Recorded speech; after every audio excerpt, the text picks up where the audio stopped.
Well, hello there. As you may well have heard, the American Marine Accident Investigation branch has actually put out an accident report about what happened to the Dali.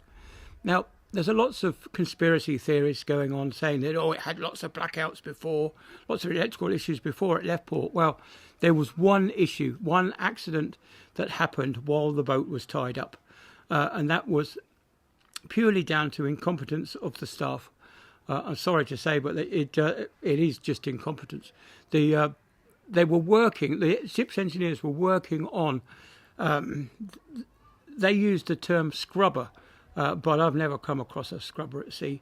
It may have been an economizer. Anyway, whatever it was, this unit that they were working on, they tripped a flap which stopped the exhaust gases from going up the funnel. And as you know, with an engine, if you stop the exhaust from coming out the back end, the engine will stop. So that's what happened. The engine stopped, the ship blacked out, purely down to incompetence. So obviously a second generator started and everything was okay. So there was no foul play, no conspiracy. It was just incompetence of the staff. And then, of course, we're finding out that when the ship blacked out while it was at sea, it was only 3 boat lengths away from the bridge when the first blackout happened. Now, what happened was they had 2 generators were running, but they were supplying the 660 volts or 6.6 kVA. They were supplying that power to the buzz bars. The buzz bars then go through a breaker into a separate 440 line, which feeds all the ship's machinery. Obviously, you don't have 660 going down to your motors in the engine room. It was just too big. So you have the 440 going down to the motors in the engine room that supply that cooling water, the lube oil, supply pump, and all those other components. So when you have no power, the engine will stop. You can't run a marine engine without the auxiliary services running. Like I said, lube oil pumps, cooling water pumps, seawater pumps, all that kind of stuff has to be running to enable the engine to run. So anyway, what happened was this breaker that was supplying the 440 volts tripped and opened. That meant that there was no power to the auxiliary systems, so the main engine stopped. And apparently it took out everything else as well. So the engineers that went back down into the engine room closed the second breaker that powered the 440 buzz bars via a different breaker.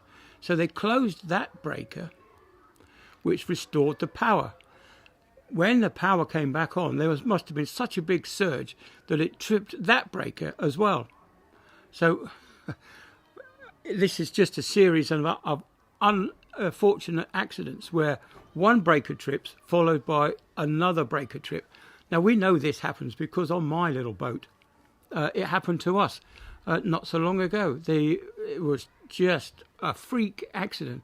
I've been on that boat for 2 years, and we've never had an incident where the main generators couldn't supply the motors for the engine because we're diesel electric. But all of a sudden, on this one occasion, we just couldn't start the main engine. Just incredible. It's just we didn't know what to do. We spent half an hour going through books and this, that, and the other, making phone calls, and eventually we've traced it down to a small electronic component, a PLC, which it's just tiny thing. It just didn't reboot. But these things happen. And for it to happen a second time was just a coincidence. I do think they were very, very unlucky. And of course, being only 3 boat lengths away from the pier, it's very difficult for them to have done anything. And of course, I do believe that from now on, any big ships leaving port will have a tug escort until it's gone past that bridge, which they will rebuild. Obviously, you'll need the traffic to go over the bridge, of course. So, yeah, that's my conclusion, is that the blackout alongside was incompetence, and the blackout that they had at sea was not related. It was a different issue altogether, where it was a circuit breaker that failed, and it wasn't an engine stopping. So yeah, it wasn't the fuel. The fuel wasn't anything to do with it. It was just bad luck with a circuit breaker. And as you know, these things happen. Just very unfortunate. Anyway, that's about it for me. I think I've run out of things to say about the Dali. Very unfortunate that 6 people lost their lives. And oh yes, another thing I was going to say before I finish was people were saying, what's going to happen to the Dali now? Will it be scrapped? No, it won't be scrapped. What they'll do is they'll take it back into dry dock. They'll cut bits off that were damaged, and they'll re-weld things back on, and it will be as good as new. But they will probably, more than likely, I would put money on it, I would say that they would rename the Dali something else, because you can't have less stigma on ships like that. So that's what's going to happen, in my opinion. I think that they will rename the ship something else other than the Dali. But yeah, it will be back at sea in in the wink of an eye, the blink of an eye. It'll be back at sea pretty soon, I'll tell you now, because what those shipbuilders can do is pretty amazing.